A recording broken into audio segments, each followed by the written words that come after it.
बहुत बड़ी सभा कर रहे आदरणीय श्री आकाश आनंद जी को, और आज की मीटिंग में मेरे साथ में पहुंचे और देश के महासचिव सम्मानित श्री भगवान सिंह पूजा जी, सम्मानित श्री दीन बंधु जी, और भरतपुर से हमारे बीच में आए सैन समाज से कौरपाल सैन जी, सम्मानित श्री वीरपाल बाबू जी, और इस जिला के जिलाध्यक्ष श्री मूलचंद उसराला जी, और पूर्व जिलाध्यक्ष श्री ईश्वर सिंह महत जी, और विधानसभा अध्यक्ष अतर सिंह जी, और विधानसभा प्रभारी हमारे बीच में समाज श्री भगवान सिंह लहरा जी, श्री प्रताप चौकीपुरा जी, और हमारे बीच में जितेंद्र मेहरा जी, और हमारे तीन प्रत्याशी के रूप में जो हमारे सामने बैठे हैं, सम्मानित श्री हरिओम शर्मा जी, सम्मानित श्री गिरिराज शर्मा जी, गजाधर शर्मा जी, और नीतीश कुमार जी, और हमारे सम्मानित सतवीर गुजर जी जो हमारे साथ बैठे हैं, और लाखन सिंह सोगले जी ये कोने में खड़े दिखाई दे रहे, और सभी सम्मानित मंच और सभी समाज मेरे सामने, तो सभी को मेरा हाथ जोड़कर जय बोलो। आप लोगों ने काफी समय से अपना समय दिया है, तो मैं आपके बीच में बहुत कम समय लेकर अपनी बात रखना चाहूंगा। अगर इस देश में कांग्रेस अपना सही तरीके से काम करती, या 10 साल होने आए बीजेपी अपना सही समय से काम करती, सही तरीके से काम करती, तो हमारे लोग पहले कांग्रेस में वोट देके आए, हमारे पूर्वज लोग, पर हमने देखा कि जब संविधान के अनुसार गरीब लोगों के या जो गरीब सभी समाज में है, चाहे ठाकुर समाज हो, चाहे जाट समाज हो, चाहे गुजर समाज हो, चाहे पंडित समाज हो, चाहे ब्राह्मण समाज हो, सभी समाज में गरीब लोग भी हैं। उनको सुख सुविधा देने के लिए सरकारों ने कभी इतना तरीके से ध्यान नहीं दिया। तो 1984 में पहले तो बाबा साहब ने स्पेशल को चलाया, उसके बाद में स्पेशल को चलाने के लिए हमारे बीच में माननीय श्री काशीराम साहब, जिन्होंने 1984 में बहुजन समाज पार्टी का गठन किया। मैं बाबा साहब के बारे में थोड़ा सा बताना चाहता हूँ। ये जो वोट का अधिकार है, आज हर आदमी वोट को ये चाहता कि वोट मेरी बनाई चीज है, पर मैं कहना चाहता हूँ, अगर मैं राजस्थान की संधि विच्छेद करूं, तो राजस्थान की संधि विच्छेद किया जाए तो राजस्थान इस गठुर राजाओं का स्थान हर जिले पे जाएंगे जो राजा है। तो ऐसी जनता और नहीं, आज हमारे बीच में उन कड़ियों को तोड़कर संविधान के अनुसार 3 आदमी राजा बनने के लिए बैठे हैं। ये किसके द्वारा? बाबा साहब डॉक्टर भीमराव अम्बेडकर साहब ने तोड़ दिया।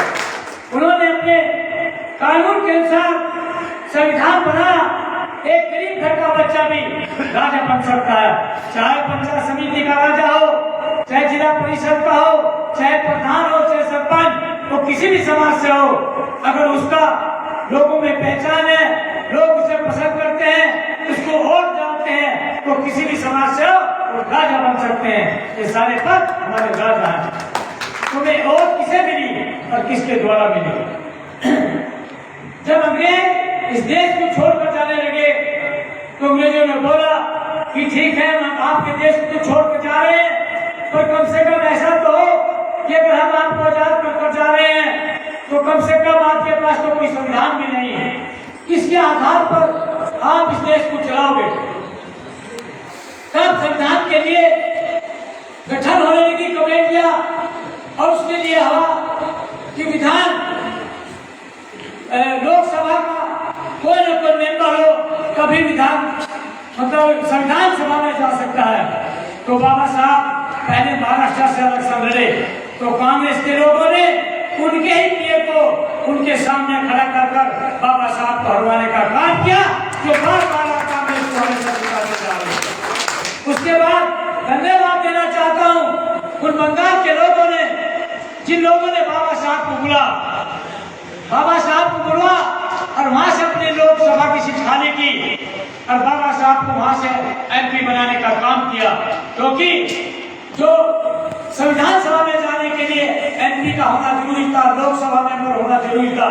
और जैसे बाबा साहब लोकसभा के मेंबर बने तो कांग्रेस के लोगों ने दूसरी चाल चलने का काम किया और कहा वो सीट जैसे विभाजन होने लगा तो इन लोगों ने उस सीट को भेजा काम किया, कहने गए तो सीट बंगाल में चली गई, जो बांग्लादेश के नाम से जाना जाता।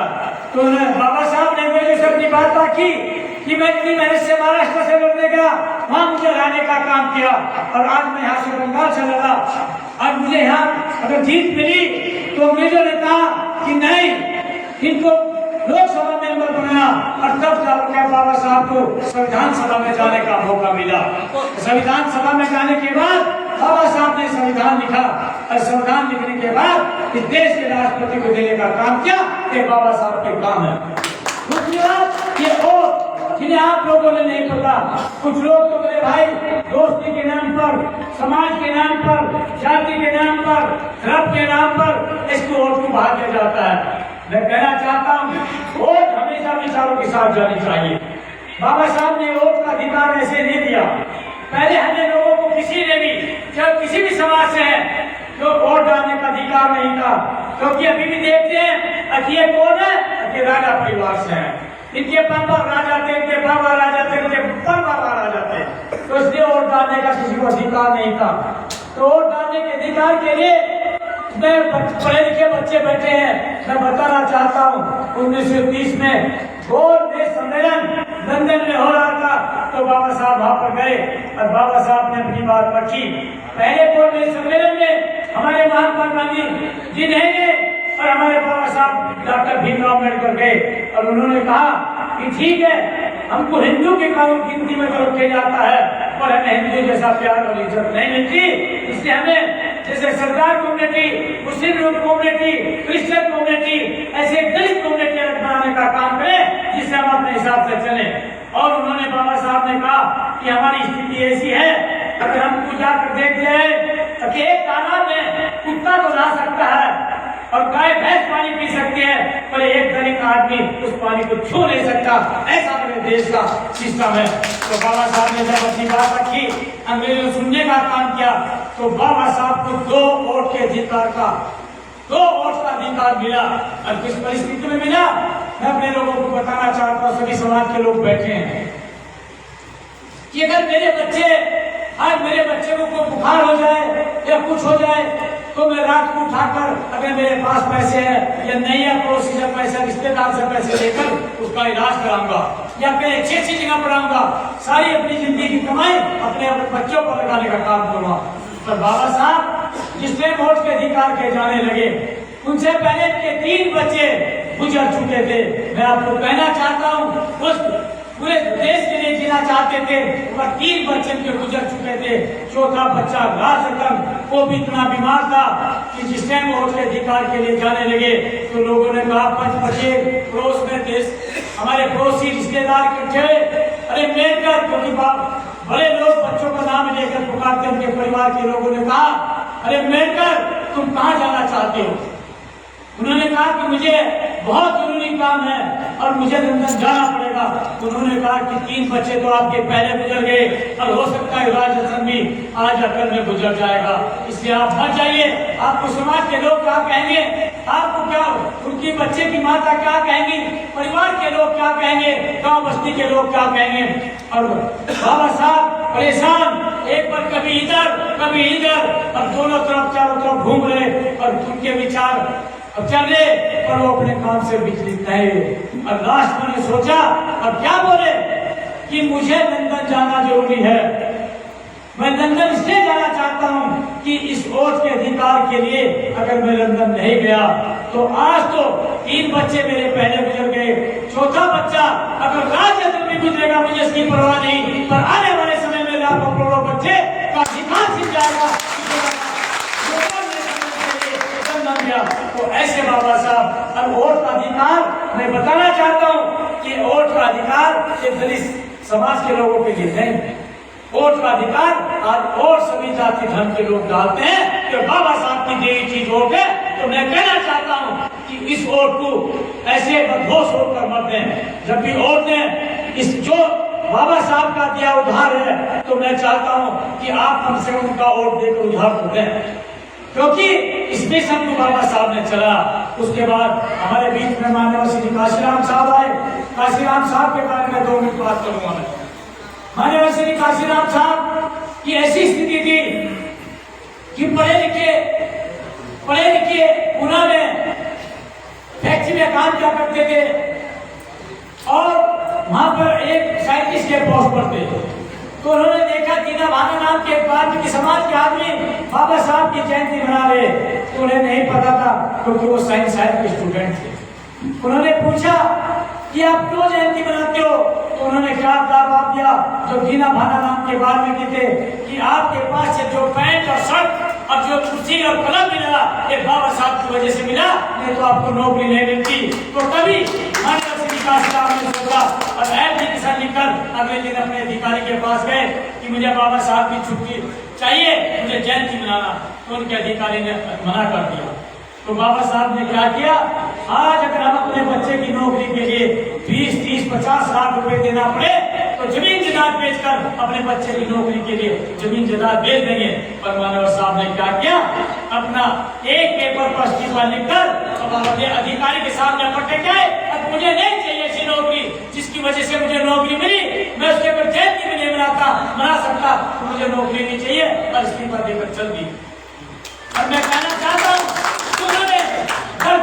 गाँव ठानी चलना शुरू किया। और कई बार की किस्सा है, मैं दिल्ली की बात बताना चाहता हूँ कि मानव साहब से जब लोग मिलने जाया करते थे तो जब कोई भी चीज शुरू होती है, पैसा नहीं था, कोई साधन नहीं था, तो एक कमरे में रहते थे। कुछ लोग मिलने गए और जब मिलने गए तो वहां पर कुछ 1-2 बनियान फटा हुआ और कुछ कच्चे पड़े थे। तो जब वो अंदर गए तो किसी ने कहा कि मानव साहब इतना फटा हुआ बनियान किसका है, यहाँ क्यों टंगा रखा आपने? तो मानव साहब ने कहा कि भाई ये मेरा ही है। उन्होंने किसी चीज की परवाह नहीं की। तो ऐसे मानव साहब थे। और यहाँ तक की बात, जब वो किसी गांव में गए, ये उनकी किताब में लिखा, मैं बताना चाहता हूँ। तो किसी के जैसे हमारे जिम्मेदार लोग बैठे हैं तो किसी यहाँ खाना खा रहे थे और खाने के बाद एक रोटी बच गई, तो उन्होंने रोटी फोल्ड कर अपनी जेब में डाल ली। तो लोगों ने कहा लोगों ने विचार किया यार मानव साहब ये रोटी को जेब में डाल रहे हैं। तो समाज के लोगों ने कहा कि मानव साहब ठीक है गरीब हैं, पर इतने भी गरीब नहीं जो आपको इस गांव के सिवा दूसरे गांव में कहीं रोटी नहीं मिलेगी। अगर हमारे समाज में नहीं मिलेगी तो हमारे ब्राह्मण समाज, ठाकुर समाज और समाज के लोग आपको रोटी मिलेगी। तो मानव साहब का क्या जवाब था कि रोटी तो मुझे मिल